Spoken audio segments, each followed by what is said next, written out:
Hello everybody, welcome back to the channel. My name is Ryan. Today we're going to be talking about, these are some of the releases of 2024 that I happen to see on my shelf. Just grabbed them for the backdrop. But today we're going to be talking about 2025 releases that we are highly anticipating. So what I did is I went to Discord. We have our own private Discord for this channel. You are welcome to check it out. It's totally free to join. Get in there, introduce yourself. But I pitched this to our Discord community. I said, hey, what are some of the best bottles that you think are going to be hitting shelves in 2025? What are you looking forward to the most? So I have some of my own, and then some that I took from that list that people dropped there, and I looked up the labels for these things. I was like, you know what? I think I'm into.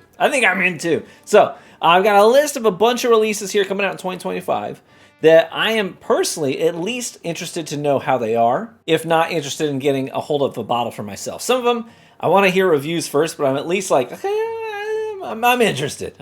So we will kick things off with a brand new label that I think we just found out about yesterday, maybe 2 days ago. Old Forester. It's called the 117 series, the 117 series from Old Forester. It's like 130 proof. So I'm kind of pumped about that. You know, the last new thing we got from them was, 1924. And it had a lot of age to it, a lot of oak on it, but it was lower proof. You know, it kind of reminded me in a lot of ways of like Knob Creek 18, Elijah Craig 18.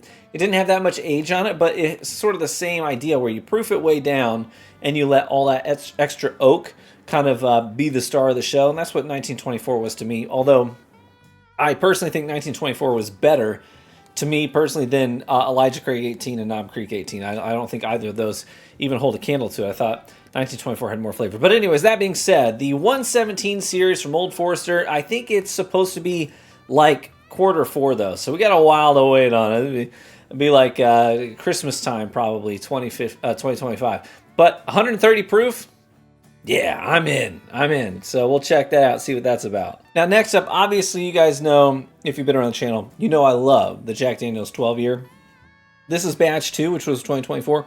But obviously, we're supposed to be getting another batch in 2025. So I will definitely be interested in getting about all that. But we also have confirmation of a JD 14. Yeah, 14-year Jack Daniel's, you freaking kidding me? You know I'm in. You know I'm all over that. I cannot wait. Very jazzed about that one in particular. Not to mention the pictures that leaked of the JD 14. The proof on it was like 126.3, something like that. So it's going to be carrying some heat as opposed to the 12-year, which is 107. So pretty jazzed about JD. If I can just pick one bottle in 2025 in advance and just say I want to go ahead and call dibs, it would be the JD 14. That'd be the number one for me personally. Okay, next up on the list is one of those things that for me, it's like, I don't know if I'd just go straight up buy a bottle, but I'm definitely interested to know how this turns out. But we have Sagamore is dropping what they're going to be calling the Jester Mead Cask finished straight rye whiskey. So I think it's a 7-year straight rye from Sagamore. So we already know the juice is probably going to be good. Juice is probably going to be really freaking good. But then we have 2 years of finishing in a mead cask. So it wasn't like a 2-month, 4-month thing. We got 2 full years in a mead cask. I'm in. But I would have to assume that if it's 7 years old and then it was finished for 2 years in a mead cask, we have to rewind at least 9 years then, I'm assuming. So this is probably not their own distillate. I know they are starting to transition to their own distillate, but if this is a 9-year-old product, it's probably still going to be MGP juice would be my guess. Next up, we have a bottle that's rumored. I don't know that it's been 100% confirmed or not, but we have seen like labels printed, so it's pretty well a done deal. But we've got Wild Turkey 101, aged 8 years, okay? I'm pretty excited about this one, personally. You know, the like 101 with some extra age on it that we got, sort of as an anniversary bottle from Wild Turkey this past year, 2024. It was really good. So I'm anticipating that this one's probably going to be pretty good too. An 8-year-old Wild Turkey 101. Now, we have talked about this in the past. 101 starting to maybe trail off a little bit in quality for some reason. We don't know, but there is some consensus around that. Even some of the Wild Turkey specialists out there are agreeing. So we'll see if they can offset that sort of trend and that belief with this release coming out this year. Sticking with Wild Turkey, next up we got Russell's Reserve 13-year was renewed, right? So we get confirmation of another 13-year Russell's Reserve product that's going to be hitting shelves as well. Russell's 13 was delicious. I really, really enjoyed it. Didn't like it as much as the 15, obviously, but it was still really, really good. So I'm definitely anticipating highly the next edition of Russell's Reserve 13 year. Next up, something I always get. This is Elijah Craig C923, the barrel proof. This is Elijah Craig barrel proof C924. I would like to have Elijah Craig C925. Something about the C batches, man. There's just something about the C batches. This one is C923 from 2023. This one was a 13-year-old, 7 months. So 13-and-a-half-year-old Elijah Craig bourbon. Are you kidding me? For that price, you'd be crazy not to buy it. Absolutely crazy not to buy it. And then C924 was 11 years old on the money. I'm in for C batch of 2025. And then next up is going to be a bottle that for me is a wait and see bottle. Like, I definitely want to know what the reception is like and if people are loving it before I buy it. But it's going to be the Penelope Havana. You know, Havana, like Cuba. But anyways, I don't know why I did it like that or said it like that. I don't know. But we do have Penelope's Havana bottle, which is coming out. It's going to be a bourbon finished in maple syrup and rum casks, which Havana, right? Makes sense. This is a wait and see for me. Very seldom does Penelope miss. I think the last Penelope bottle I was like, nah, I don't think so, was the rosé cask finish. But I mean, most of the stuff they do is pretty reliably good, right? But for me, rum finishes on bourbon, I'm not the biggest fan of. I've yet to have a rum finish on a bourbon that I was like, yes, yes, yes. I've had a rum finish on some other things I think works, like American single malts or rye whiskeys. But with bourbon, I feel like it's too sweet. It's just all candy. It's all sweet, thick candy flavors. And I want some base and some maturity, and that tends to get kind of overridden by the rum, right? Rum is literally like distilled sugar cane, so it's just a lot of sweet. And this one we're doing maple syrup cask finish as well. It's like a two cask finish kind of a process. So we got distilled sugar cane and maple syrup. It's probably gonna be like, if you have a sweet tooth, maybe you're gonna really love it. But for me, it's gonna be a wait and see.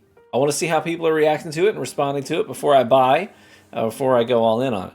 But we shall see. I'm at least interested enough to keep my eye on it because I trust Penelope pretty well at this point. Next up, Little Book Chapter 9.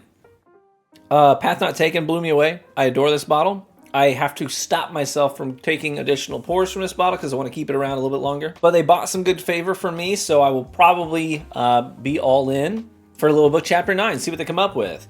I think I might be in a holding pattern for Bookers in general, unless they do like another heritage bottle of some kind. But otherwise, I think I might be in a holding pattern on Bookers.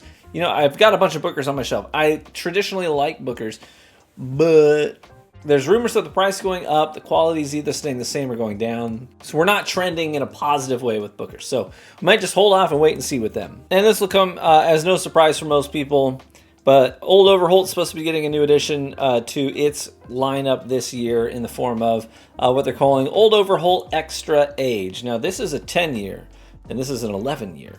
I love this one. I really like this one.